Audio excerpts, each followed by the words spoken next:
Good morning, Vlogmas! Good morning, Vlogmas, day 7.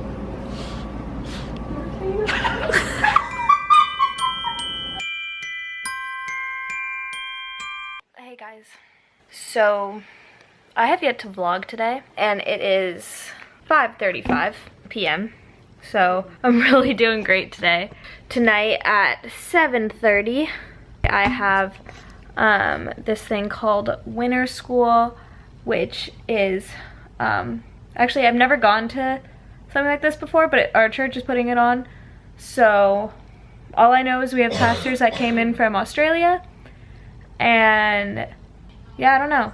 The video that went up yesterday, I'm gonna edit that right now and put it up, and then I'll check in with you guys after. What's up later? What'd you learn? What? What'd you learn? I learned about... You need to speak up.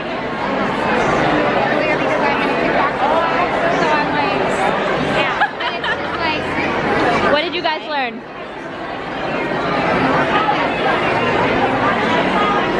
That's what you learned? Yeah. Okay, ready?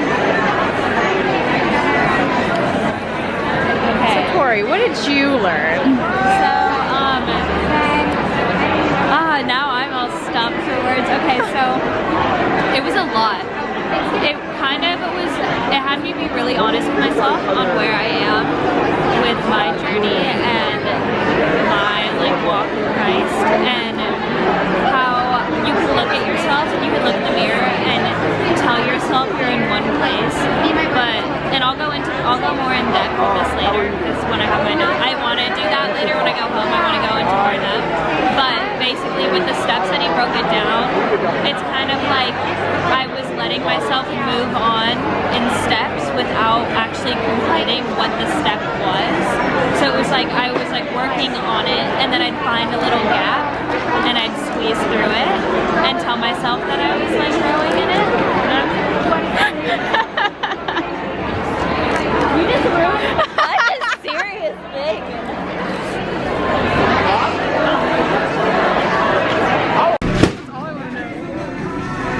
I didn't know what that was for like 2 seconds. What would it be? I thought it was like a bag. I don't know. Guys, we're getting pizza. Can I get a slice of cheese, please? Can I see what that haircut?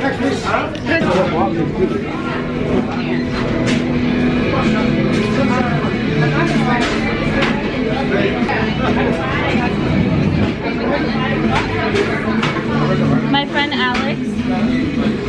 Shout out to Alex if you're watching this. I love you. She always gets Sprite with no ice. I was overheating a little bit, to be completely honest. Alright. Disclaimer.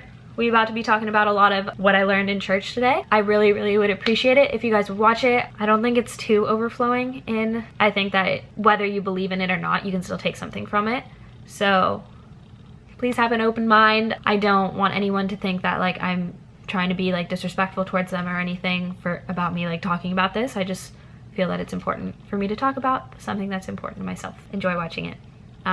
Thanks. Okay. Hey guys.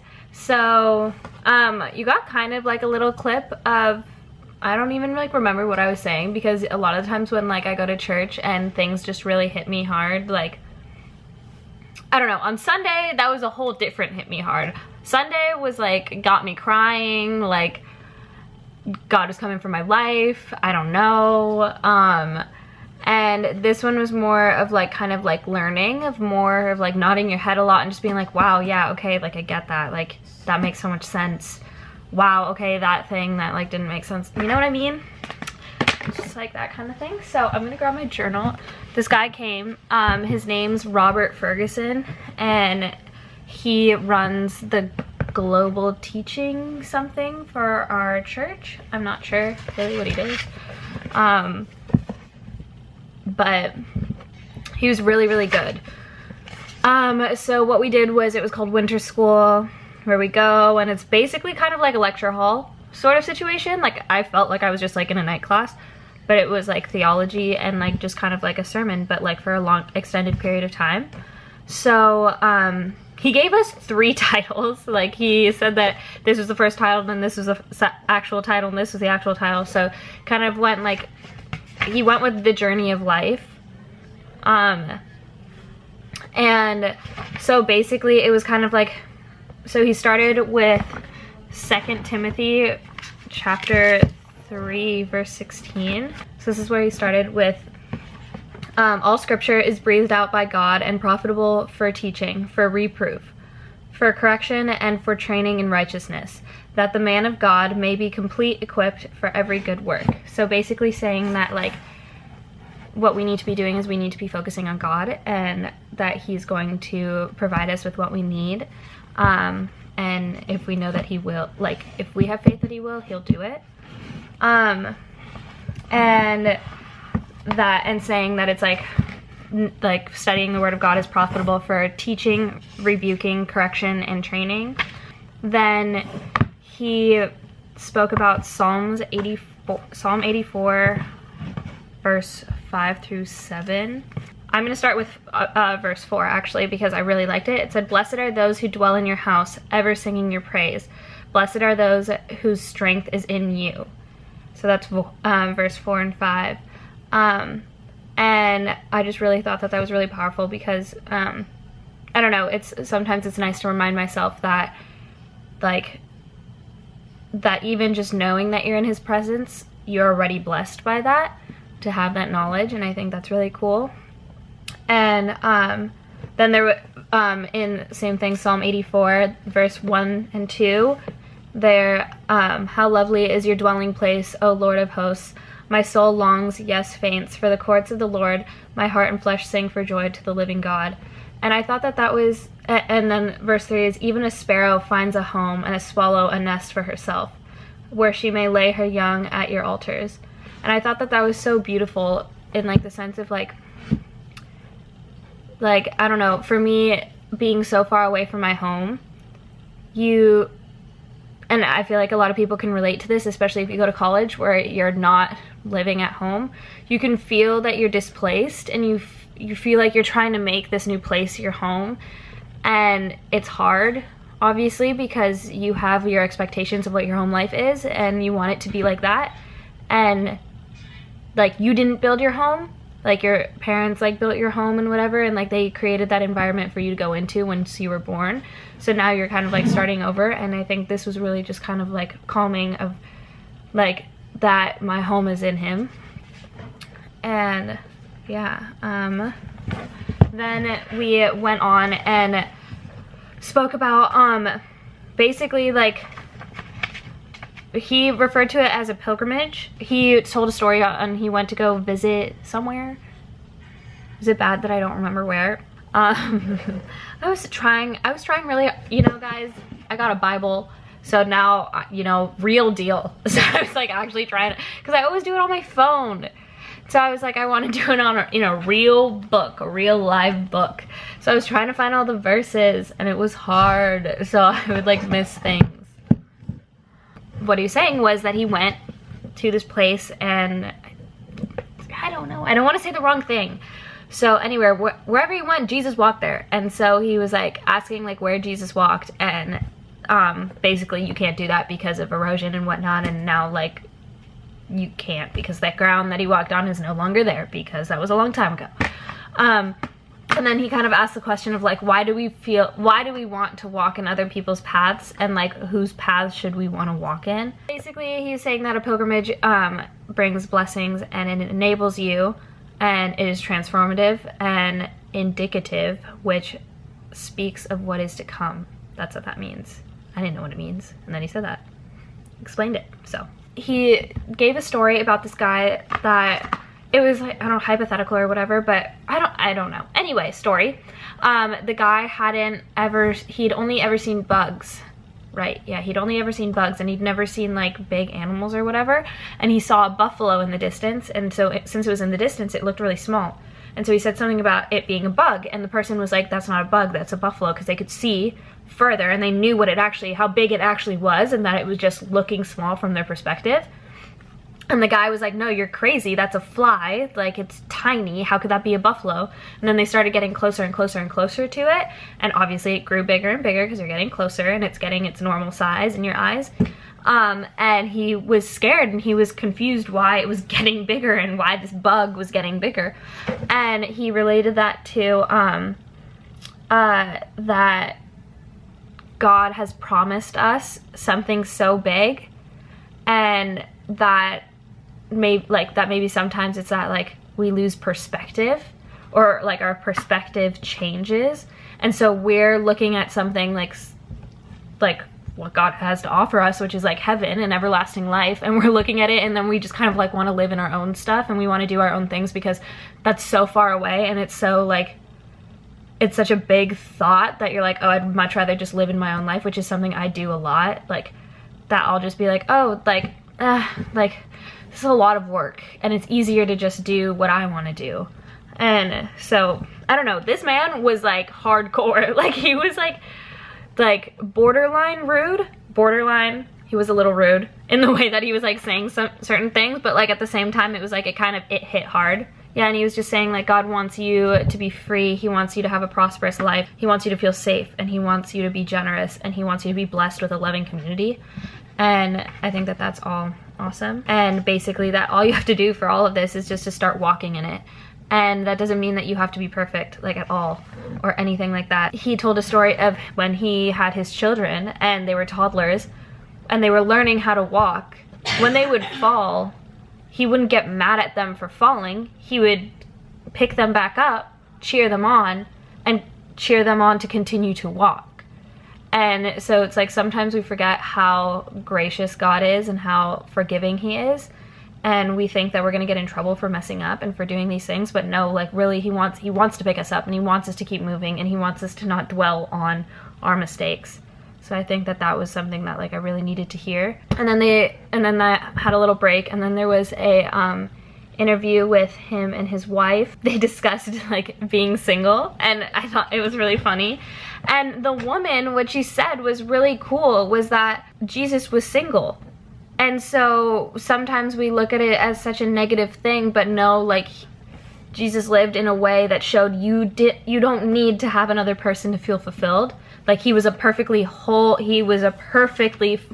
person, and he was filled fully and didn't have someone else that filled it for him. It was just kind of like showing that pathway of like, yeah, like of course, like you can want to get married and whatever, but like that being single, like own it and don't always be searching for your partner. Just live your life and own your life, and that'll come, and like you'll be blessed with it. And then our pastor asked, so our pastor was one of our pastors was interviewing the guy Robert Ferguson and his wife Amanda, and so he asked them, is it possible for us to have peace living in New York?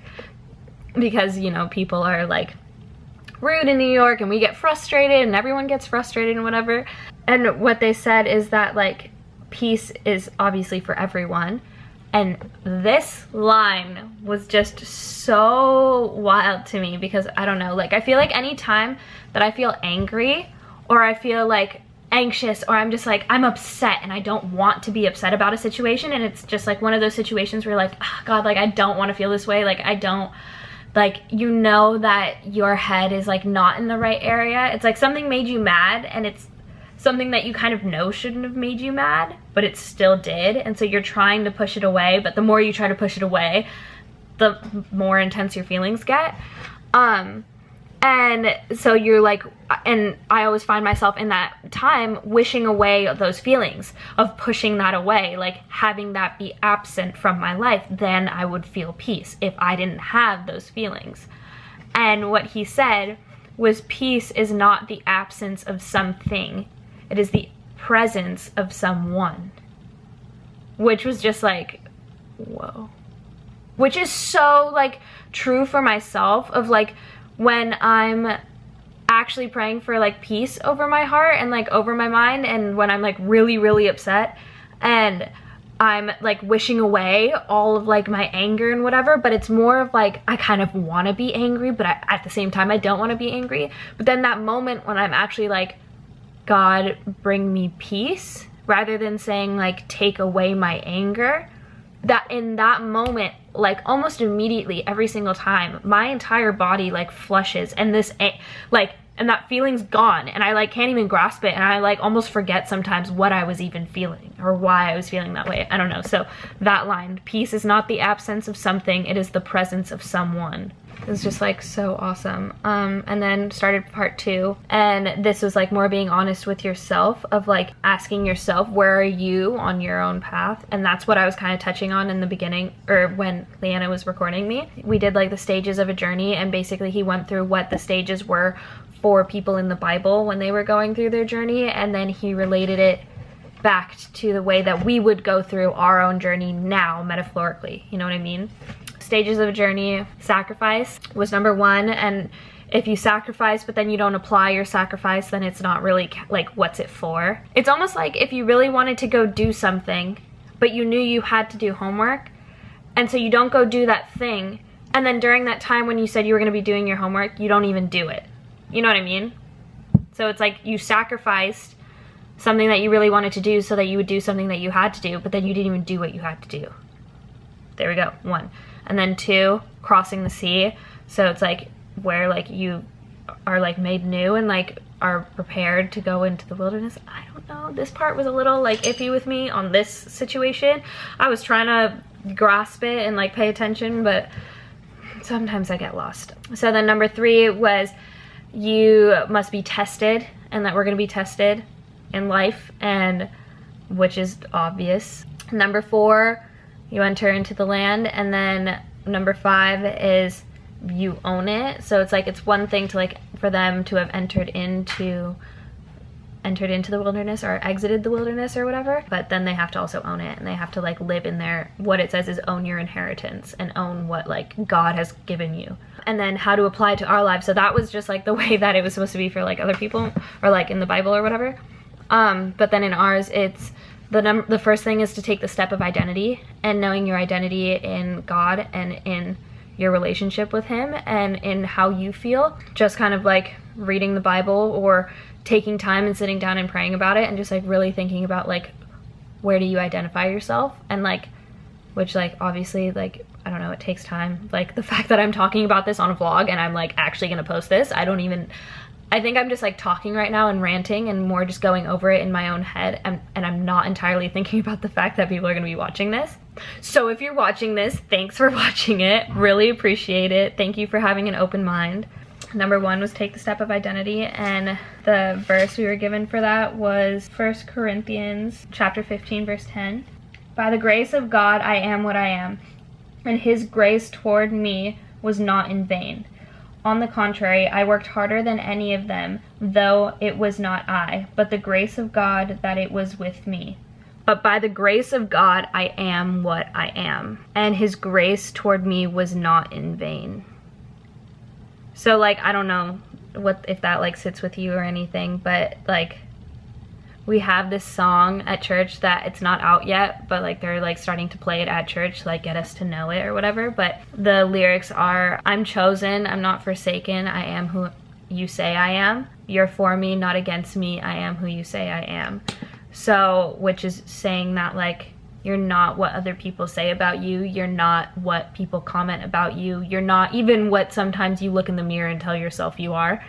You are beautiful, and you are loved, and you are kind, and you are trustworthy, and you are forgiving. And these are all things that God preaches over your life, declares, doesn't preach, he declares it over your life. And I think that like, when you know that, for me that was finding my identity, realizing that and being like, wow, like not even that it's like, oh yeah, now I've like learned that and I move on from it. No, it's like a daily thing of like, you have like, we're all human. So we're all gonna get upset with ourselves, and we're gonna be disappointed when we mess up and stuff. But it's like reminding yourself of like, I'm not even who I say I am who he says I am. Number 2, to wrap this up a little faster, sorry I'm taking a while. So number 2, the step of loyalty. This is harder because then it gets harder because there's only 5 steps. So why would the second step be easy? Of course, it's like when you take a quiz and like you only have 5 questions, and if you miss one, you fail the whole test. Not that you could fail this test. This is a test that cannot be failed. God loves you. So what he was saying was that he was there preaching, and He was like, I didn't decide today to come preach. And he's like, I didn't decide that I'm gonna go to church on Sunday. He was like saying that like when he decided to like fully call himself like a follower of God or whatever, that like that was the day that he decided that he was gonna be going to church. That Sunday and the Sunday after that and like all of that stuff and like being loyal in that. And I'd never really thought of it that way. Because, I mean, obviously, for like, I never thought of it that way, so I always think of it of like, oh yeah, today I'm gonna go, I don't really feel like it today, and like what I wrote in my notebook to kind of like, more like yell at myself about it, not to like, obviously, like, what's the word? Not to be like aggressive towards other people, but it's more aggressive towards myself of like, it's not about having time for church. Being loyal is knowing that you have RSVP'd to all church events when you say yes to God. So, and then number 3 is integrity, and that God wants to know what's in your heart, that you need to know the journey that you need to take, and that he's going to test you on 3 of the major sins, which is immorality, B, idolatry, which is like, so A is pleasure, B is money, and C is injustice, love of oneself. So that's kind of like, that's like me holding myself higher than like God, which is just like, that's a lot. And for this one, he gave us 1 Corinthians 10, chapter 10, verses 6 through 10. Now these things took place as examples for us, that we might not desire evil as they did. And then it went through, but like, I don't know, that kind of, like, I read through it and it wasn't as important to me. I mean, okay, it's important in the Bible, sorry. But, didn't strike a nerve. But then verse 11 through 13 kind of did, or they did. I wrote exclamation marks next to it saying, now these things happen to them as an example. So I haven't like read this whole book, so like I don't really know what's going on, but I'm assuming it's examples of like sin. So now these things happen to them as an example, but they were written down for our instruction, on whom the end of the ages has come. Therefore let anyone who thinks that he stands take heed lest he fall. No temptation has overtaken you that is not common to man. So no temptation has overtaken you that is not common to man. That is 1 Corinthians chapter 10 verse 13, and that's just like absolutely amazing to me, because I think so often we like, especially myself, beating myself up over like making mistakes and stuff like that. That line telling you that like that temptation is, you're not any less for falling into it, and you're not any less for like for committing that sin or whatever, because everything that you're given is given to man and like humans and stuff. So like I feel like I'm doing a really bad job of trying to explain what I'm saying, but hopefully it's making sense. So then going on, so no temptation has overtaken you that is not common to man. God is faithful, and he will not let you be tempted beyond your ability, but with the temptation he will also provide the way of escape, that you may be able to endure it. So basically he like, those are with the tests of like, you will be presented with these things, and if you fall into it, you're not like a worse person, or he's not going to banish you or whatever, like it's okay, but he is going to put in scapegoats for you and see if you take them. And like, I've definitely been in situations where I know that God has placed a scapegoat for me, and I just turn the other way and I'm like, I don't want it. I don't want it because I want to do what I want to do right now. And I don't know. So let's go over these. So 1 was identity, 2 is a step of loyalty, 3 is a step of integrity, 4 is destiny. Destiny, so that's just like beginning to fulfill your mandate and what God has for you. And what he said was like, you don't want to die. And then someone asks you like, oh, like, do you feel like you fulfilled your purpose? And like, I don't know, what was my purpose? You want to find something that you're at least passionate about or something. Obviously we're never going to know our full purpose, but it's just like working for it. For that we were given Numbers 14:24. I'm talking a lot. I'm almost done. So it says, but my servant Caleb, because he has a different spirit and has followed me fully, I will bring into the land into which he went, and his descendants shall possess it. What? I remember him talking about this. I think what he said was that there was like 2 people, or he sent out 3 people to bring him information, was like a king or something, to bring him information. 2 of the people brought back bad information. Caleb brought the good information. Trying your hardest, working your hardest to like fulfill what is asked of you. Number 5, legacy, final one. The whole thing was, if you don't take this step, you'll have nothing to pass on. So it's like, what are you doing with your life that is valuable, that you can pass on to the next generation? Or to to the next generation of like, what are you doing to better the world, you know, or like better your community or better your surroundings? That way, when you're moving on, someone else can take that and keep working with it. Deuteronomy chapter 6, verse 9. Verse 9. Oh, verse 5. Verse 5. Verse 5. And that's, you shall love the Lord your God with all your heart and with all your soul and with all your might. Beautiful. Drop the mic. Be loving. And so I've yet to fill these out, but I basically wrote myself 2 questions. So after I'm done filming this, I'm probably going to do this to just kind of like reflect now on everything. And thank you guys so much for listening. I mean, a huge part of this was me kind of like going over what I learned and re-downloading it. For me, when I talk about things, I understand it better. So thanks you guys for watching it and for having an open mind about this. And I just really, really appreciate it. And I appreciate you guys watching all the way to the end. And also just know that, like, I don't know, like, I don't want anyone to be like offended that I'm like talking about like my faith and stuff, because I don't want it to feel to anyone that like I'm pushing it on you. Like, this is just something I'm really passionate about, and that's why I wanted to talk about it and share it, because like this is my vlog channel, or it's my channel, and I want you guys to like know me. And I don't think that I would be being true to myself if I didn't share that with you, or like didn't share like where I was at on my journey. Like, I don't know, I just feel like that's really important for you to actually like know me. And if you don't believe in this, like, that is totally okay. Like, that doesn't, like, that doesn't mean anything to me. Like, you are still all like beautiful people, and you're loved. Like, whether it's like you want to say like that, like the universe loves you and like stuff like that, like that's okay too. You know, whatever floats your boat.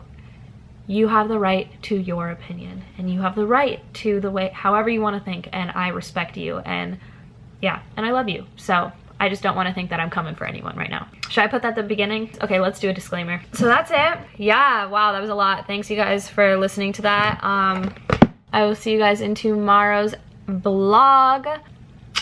Don't forget to like and subscribe, and click the notification. Whoa, I almost just fell. And click the notification button down below that's right next to the subscribe button, because I'm posting every single day for VLOGMAS. Love you guys. Peace, love, and blessings.